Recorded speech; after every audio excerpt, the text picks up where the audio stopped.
Hello and welcome to HW News. It's almost the end of 2020 and if there is one thing we all Indians should care about among other things is what exactly is happening to PM CARES.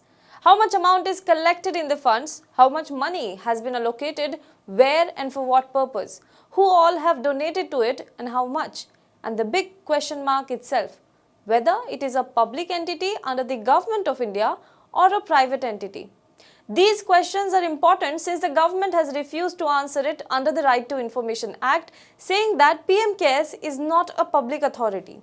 This unaccountability towards people for whom it is constituted comes at a time when the Modi government has been tightening its grip around NGOs and their fundings. Take for example what happened to Amnesty International. Recently, the Enforcement Directorate put a freeze on its all bank accounts, prompting the human rights organization to shut its shop in India. The NGO announced shutting off its offices in India and letting go of its staff, nearly 150 members in Bangalore and Delhi. The government is probing Amnesty under FEMA and FCRA violations. It is only a few days ago that the court granted the NGO to withdraw some amount from its account. So while on one hand, the Modi government has been cracking down on NGOs based on funding violations, on the other hand, it refuses to provide any information regarding the fund constituted by itself.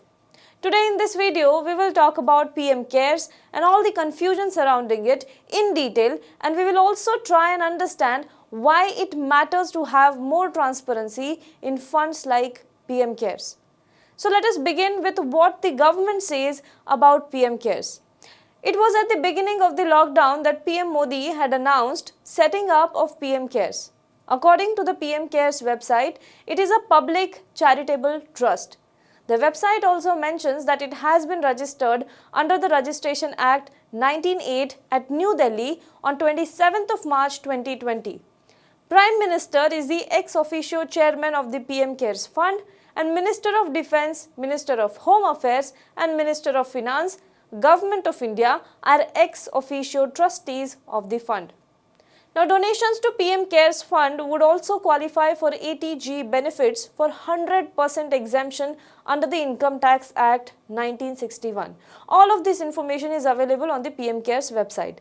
Now, interestingly enough, on the very next day of its registration, the Ministry of Corporate Affairs issued an office memorandum qualifying PM CARES as Corporate Social Responsibility Initiative to receive the corporate donations.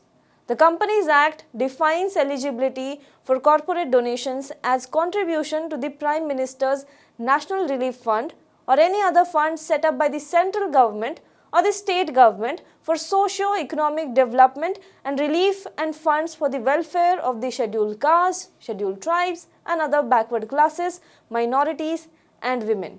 Now the problem was this new amendment of the CSR extends only to PM CARES Fund and not to Chief Ministers or state relief funds for COVID-19. But that problem aside, the corporates can make donations towards fund set up by the central government or the state government for the purposes that were listed above. Now pay attention to these words: fund set up by the central government or the state government. And now this donation, the Modi government, as per the 28th March communication of the Ministry of Corporate Affairs, said will be considered as CSR if made to PM CARES. Now let's understand what PMO replied regarding PM CARES to the activist. You might remember that after setting up of PM CARES, several ministries, armed forces, PSUs and even government-run hospitals at the front line of fighting COVID-19 announced that they are pledging 1 day's salary of the employees to the fund. Not only that, several individuals, private corporates have also made donations to PM CARES.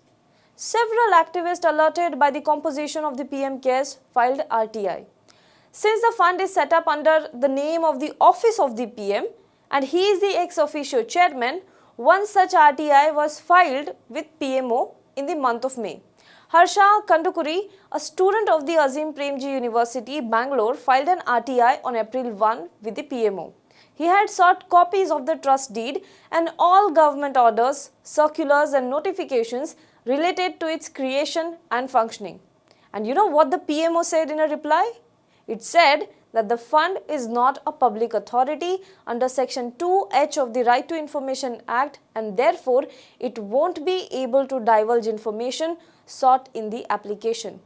Now, many of you like me would have a question by now. How come PM CARES is not a public authority if it has a name of Prime Minister's office and other ministers as trustees?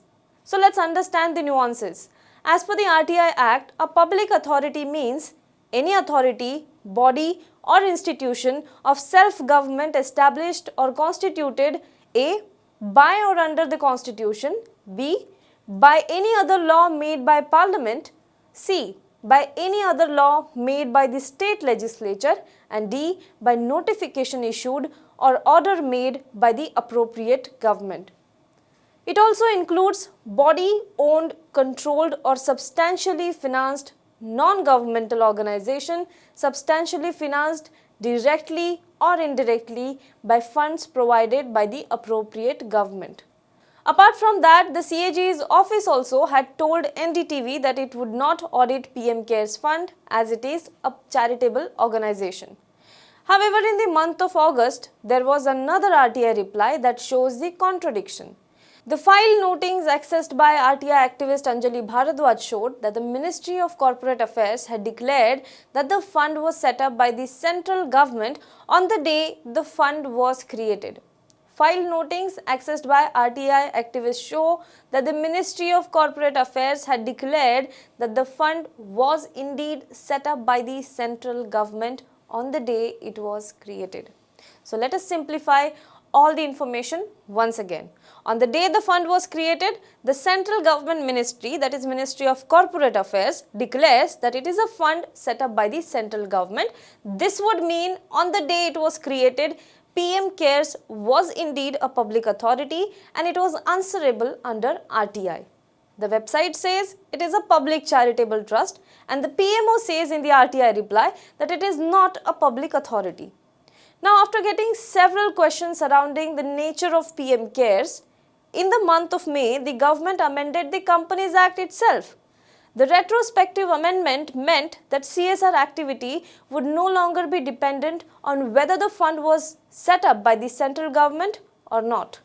So, corporates can make donations to PM CARES and still get CSR benefit despite it not being clear whether PM CARES is set up by the central government or not. Now let's talk about the PM CARES trust deed. 2 days ago, the trust deed of PM CARES came out on social media. It has also been shared on the PM CARES website itself. Point 5.3 on the trust deed says that the trust is neither intended to be or is in fact owned, controlled or substantially financed by any government or any instrumentality of the government. There is no control of either the central government or any state government, either direct or indirect, in the functioning of the trust in any manner whatsoever. Now, this clearly spells out that it is not a government trust but a private one. So, how come people in public office are its trustees? Secondly, this deed was made on March 28th. So, the government was clear that it would be a private trust. In that case, until the amendment was made in the month of May, how come PM CARES received corporate donations which also qualified as CSR? Do we know which corporates donated to PM CARES and how much? The answer is simply no.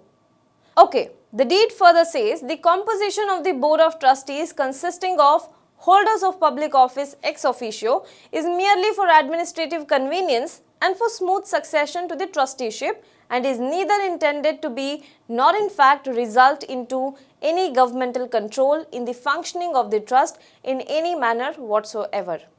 Now, more questions from this paragraph. Since Prime Minister, Finance Minister, Defence Minister and Home Minister are ex officio holding position on a private trust for smooth succession to trusteeship, who is going to be the trustee? To whom the government is going to make responsible for such a large amount of money collected in this fund? Another question. PM CARES has been using national emblem. How can a private trust use national emblem? Secondly, even after succession, will the trust continue to use this national emblem?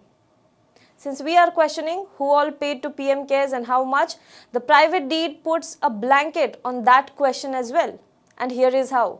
Read this paragraph. The paragraph says, the trust shall fully respect and will not allow any invasion of the privacy of the contributors by divulging their names, addresses, and other details and the details regarding their contribution to anyone except to the tax authorities. But that is not the scary part. Apart from lack of transparency in terms of donors, it also says it can invest the money wherever it wants. Moreover, if they incur any losses for it, the trustees will not be held liable. Now let's talk about why it matters to talk about PM CARES. The website of PM CARES discloses that there is more than 3,000 crore rupees in the fund right now. An independent study conducted by journalists at India Spend revealed that the fund could have nearly 10,000 crores in its kitty. They arrived at the figure by calculating all the sums announced in the PIB press release and from media reports on private companies and individuals donating or pledging the money to the fund.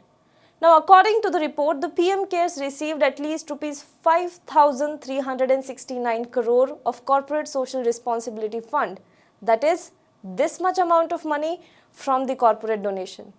Now imagine donating to someone who says, I will use it for relief purpose, and when you ask them, what did you use my money for? What did you buy? Where did you spend it? The person says, who are you? Why should I tell you? Whether your money is used for the purpose stated or not? How do you know? The entire claim of PM CARES is that the trustees will act in good faith.